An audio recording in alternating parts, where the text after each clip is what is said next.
Thank you, Chairman, and thank you, Admiral and Master Chief, for being with us today. And as I sit here, I've become incredibly angry because we have a job to do. And part of that job is to give you all the funding that you need. And every time that has come up for me to vote for it, I've done that. Because I think it's important, the job that you're doing, that we fund you. So I'm not going to spend my entire time debating why or why not that my colleagues and the Senate have not passed this appropriations bill. But I do have one question. Who in this room, just by raise of hands, who is active duty in the Coast Guard? And how many of you all are married? How many of you have children? That's who we're not paying. Their kids, their spouse, and them. That is who's not getting paid. We have to do our job. It's ridiculous to me. Admiral, last month, Admiral Allen was here, and he testified that the Coast Guard currently has 3 cyber teams to respond to attacks against our maritime transportation system, but that the Coast Guard really needed 6. How does this budget address the Coast Guard's expanding responsibilities in cyberspace? Congressman, thank you for the question. Our cyber capabilities, these cyber protection teams, which really are part of the maneuver forces in cyberspace and operational domain, are vital to our mission success. And I was proud to command Cyber Command when we stood up the first one about a decade ago. So the President's 27 budget advances our capability in a significant way. It will fund the build-out of 2 additional cyber protection teams. When complete, that will bring us to 5 active duty cyber protection teams and then a reserve cyber protection team, all that, although they focus and they do defend our network, their primary focus is on defending U.S. maritime critical infrastructure and then other critical infrastructure against threats from China, Iran, North Korea, and other malign actors that are attempting to hold our infrastructure at risk.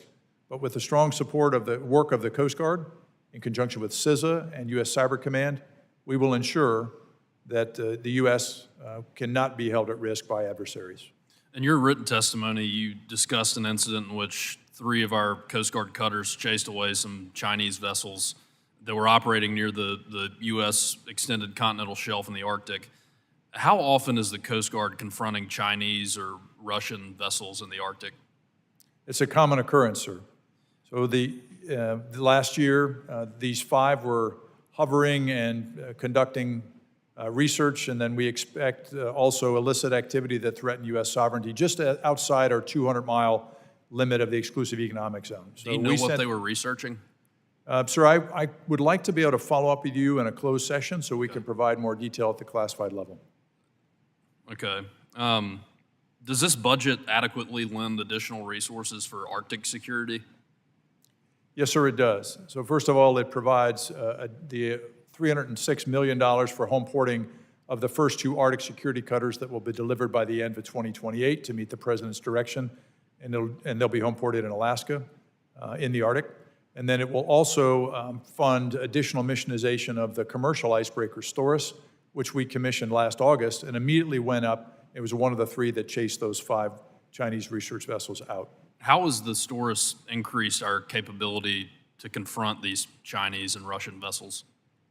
Well, sir, most immediately, before the Storus was added to the fleet, we only had 2 polar icebreakers. The Heavy, the Polar Star that went south to the South Pole for the breakout and resupply there, and then Healy, which would go north to the Arctic. So by adding Storus, we immediately doubled our Arctic polar icebreaker capability. I think I know the answer to this, but do we have enough icebreakers in the fleet to confront every incursion on the extended continental shelf? No, Congressman, we don't. And the President clearly recognized that when he made the announcement on the 8th of October that we were going to build out 11 Arctic security cutters to build out the fleet of icebreakers for the United States, because the Coast Guard is the only part of government that operates those icebreakers to assure the protection of our northern border and approaches and advance U.S. sovereignty and interests in the Arctic. So for my constituents that live a significant distance away from the Arctic shelf, why should those Americans care if the Chinese and the Russians are messing around up there. What's the significance of that? Yes, sir. Well, thank you for that, because I think it's important that every American knows that Arctic security is national security. When our sovereignty and the approaches to our border is challenged anywhere the United States exists, it is a challenge everywhere. And so we need to push back on the activities by China, Russia, and others that would seek to undermine U.S. sovereignty and challenge our border, just as we do from any other threats to our border and our U.S. sovereignty. Thank you all. Chairman, I yield back.